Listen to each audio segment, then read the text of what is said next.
172 hektar mına жер бөлүнүп туруп, tasarrufatça болду.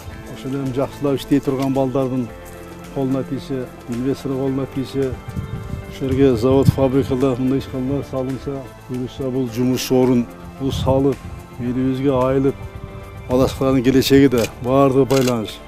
Өндүрүш куруп аткан ишкерлерди колдогонду үйрөнүш керек да барыбыз тең. Эл дагы, бийлик дагы, укук органдар акча. Ишкер балдар, алдыңкы балдар мамлекет экономикасын көтөрөт да, буга жардам бериш керек.